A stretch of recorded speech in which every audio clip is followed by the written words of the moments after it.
अक्सर जब किसी बच्चे से पूछो ना कि उसको एयरफोर्स क्यों ज्वाइन करनी है, तो वो बोलता है सर मेरे को एयरफोर्स इसलिए ज्वाइन करनी है क्योंकि एयरफोर्स की यूनिफॉर्म मेरे को पहननी है, मुझे एयरफोर्स की यूनिफॉर्म में अपने आप को देखना है। एस्पिरेंट्स कहीं ना कहीं भारतीय थल सेना, भारतीय वायुसेना, भारतीय नौसेना आपको एक रिस्पेक्ट दे रही है, और रिस्पेक्ट इसलिए दे रही है क्योंकि आप वो यूनिफॉर्म पहन रहे हो।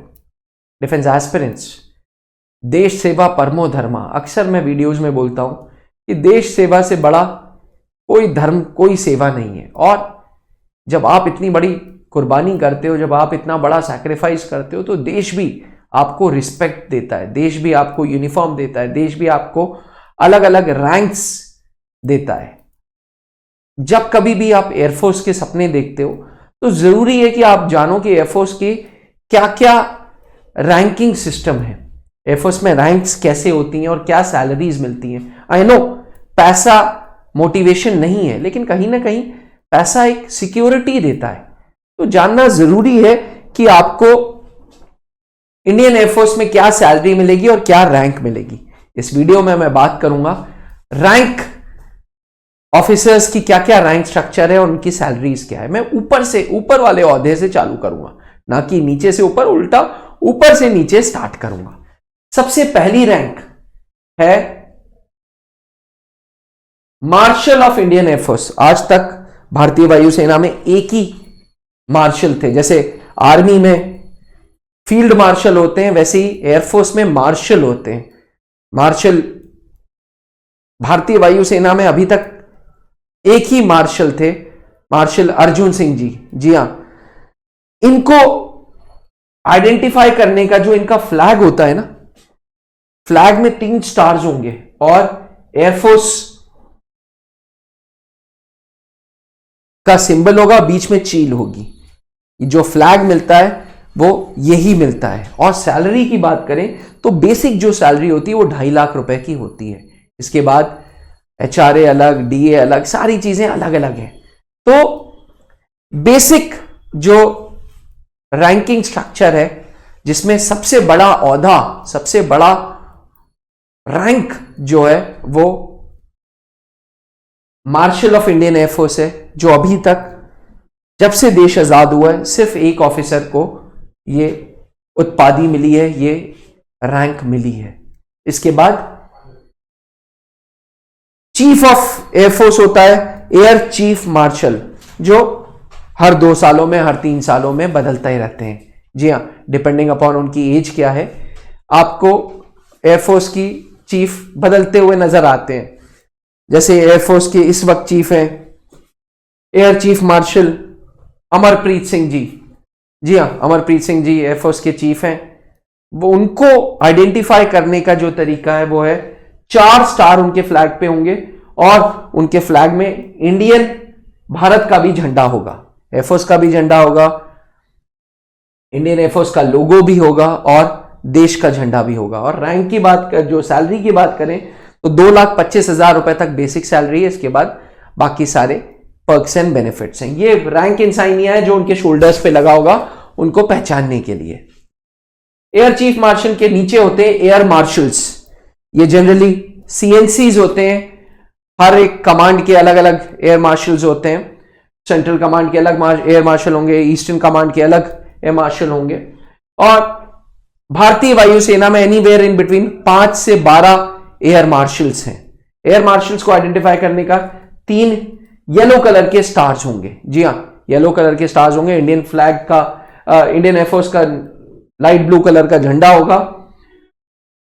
और सैलरी की बात करें तो 1,82,000 से 2,20,000 रुपए के रेंज में होता है। इसके अलावा सारे पर्क्स एंड बेनिफिट्स अलग होते हैं। यही एयर मार्शल्स प्रमोट होके एयर चीफ मार्शल्स बनते हैं, एयरफोर्स के चीफ बनते हैं। एयर मार्शल के नीचे होते हैं एयर वाइस मार्शल्स। भारतीय वायुसेना में anywhere in between 30 to 50 air vice marshals हैं। और इनका जो फ्लैग है वो 2 स्टार रैंक ऑफिसर होते हैं। ये एयर मार्शल 3 स्टार रैंक होंगे, वहीं air vice martial 2 star rank officers होंगे। और इनकी बेसिक सैलरी 1,45,000 के आसपास होगी। ये बेसिक है। इसके ऊपर दुनिया की चीजें, HRA है, DA है, military service, military special allowance है, अगर फ्लाइंग है तो फ्लाइंग अलाउंस है, तो बढ़ते बढ़ते बढ़ते बढ़ते अच्छी खासी सैलरी है, प्लस सारे पर्क्स, सारे बेनिफिट्स हैं, सब चीजें इसमें इंक्लूडेड हैं। एयर वाइस मार्शल के नीचे होते हैं air commodore. Air commodore 1 star rank officer होते हैं, 1,40,000 के करीब बेसिक सैलरी होती है इनकी, और शोल्डर्स पे इस तरीके की रैंकिंग सिस्टम होती है। एयर कोमोडोर के नीचे ग्रुप कैप्टन, जो आम तौर पे ग्रुप कैप्टन के रैंक पे आप जनरली ऑफिसर्स को, एयरफोर्स के ऑफिसर्स को रिटायर करते हुए देखते हो जी। और इनको किसी प्रकार की कोई स्टार की उत्पादी नहीं दी है, बेसिक ट्रायंगुलर शेप, इनकी गाड़ी में जो फ्लैग होता है वो ट्रायंगुलर शेप का होता है। एम्बेसडर्स में अक्सर आप देखेंगे, जिप्सी में आगे देखेंगे, ये फ्लैग लगा हुआ है जो रोटेट करता रहता है, ट्रायंगुलर शेप का होगा, और सैलरी 1,30,000 के करीब होगी। ग्रुप कैप्टन के नीचे विंग कमांडर, जिस रैंक से मेरे फादर ने वॉलंटरी रिटायरमेंट लिया था, विंग कमांडर भी ट्रायंगल रैंक के होते हैं, और सैलरी जो होती है वो आज के टाइम पे 1,20,000 रुपए बेसिक सैलरी होती है। विंग कमांडर के नीचे होते हैं स्क्वाड्रन लीडर, जिनको किसी प्रकार का कोई फ्लैग नहीं दिया जाता, और एग्जीक्यूटिव लेवल पे ये होते हैं, 69,000 70,000 बेसिक सैलरी होती है। जूनियर लेवल पे आते हैं flight lieutenant and flying officer. जैसे ही एयरफोर्स में आप कमीशन होते हो तो पहली रैंक फ्लाइंग ऑफिसर, फिर फ्लाइट लेफ्टिनेंट, फिर स्क्वाड्रन लीडर, उसके बाद विंग कमांडर, फिर ग्रुप कैप्टन, फिर एयर कोमोडोर, फिर air vice marshal, air chief marshal and marshal, जो कि अभी तक एक ही ऑफिसर थे। तो डिफेंस एस्पिरेंट्स, ये है भारतीय वायुसेना का बेसिक रैंकिंग सिस्टम। देखिए, एयरफोर्स जब आप ज्वाइन करते हैं तो आप फ्लाइंग ऑफिसर के लेवल पे करते हैं। फ्लाइंग ऑफिसर से पहले भी एक लेवल है, बहुत कम लोग जानते हैं, जो जनरली अकेडमीज में दिया जाता है, फ्लाइंग कैडेट। जी हाँ, फ्लाइंग कैडेट, जब आप एयरफोर्स अकेडमी में होते हैं तो आपको फ्लाइंग कैडेट कहलाया जाता है। फ्लाइंग कैडेट के बाद कमीशन होने के बाद आप फ्लाइंग ऑफिसर, फिर फ्लाइट लेफ्टिनेंट, फिर स्क्वाड्रन लीडर, फिर विंग कमांडर, फिर ग्रुप कैप्टन, और इस तरीके से जैसे जैसे रैंक्स बढ़ती हैं वैसे वैसे काम बढ़ता है, वैसे वैसे कमांड मिलता है आपको। जनरली ग्रुप कैप्टन के रैंक पे आपको कमांड मिल जाता है, आप एक यूनिट के सीईओ बन सकते हैं ग्रुप कैप्टन रैंक से जी। वहीं सर्विसेज सिलेक्शन बोर्ड में जनरली, अब पहले तो एक टाइम होता था कि ग्रुप कैप्टन रैंक के ऑफिसर्स इंटरव्यूइंग ऑफिसर होते थे, आजकल एयर कमोडोर मिनिमम रैंक हो ही जाती है जब वो एयरफोर्स के सिलेक्शन बोर्ड्स में होते हैं जनरली। तो मैं बात कर रहा हूं एयरफोर्स सिलेक्शन बोर्ड के प्रेसिडेंट या डिप्टी प्रेसिडेंट की। अब ये मत सोचिएगा कि GT officers squadron leader wing commander rank के भी होते हैं, होते ही होते हैं उसी रैंक के, squadron leader and wing commander के। तो ये था बेसिक इंडियन एयरफोर्स के ऑफिसर्स रैंकिंग स्ट्रक्चर के बारे में। याद रखिएगा, फ्लाइंग कैडेट तब है जब आप अकेडमी में हैं, उसके बाद फ्लाइंग ऑफिसर, फिर फ्लाइट लेफ्टिनेंट, फिर स्क्वाड्रन लीडर, और फिर पाथ यही है। चाहे शॉर्ट सर्विस कमीशन हो, चाहे परमानेंट कमीशन हो, चाहे एनडीए एंट्री हो, चाहे सीडीएस एंट्री हो, चाहे एफकैट एंट्री हो, यही रैंकिंग सिस्टम है जो इंडियन एयरफोर्स फॉलो कर रहा है।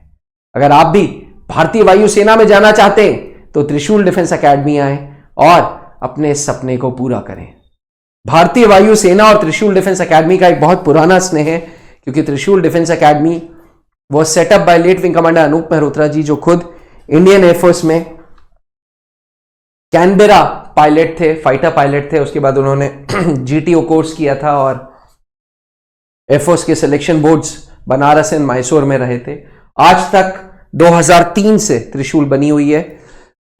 2003 से त्रिशूल डिफेंस एकेडमी ने 650 से ज्यादा अधिकारी बना दिए हैं, फौज को दे दिए हैं, और अक्सर अब हम कहते हैं कि त्रिशूल आओ और वर्दी पाओ।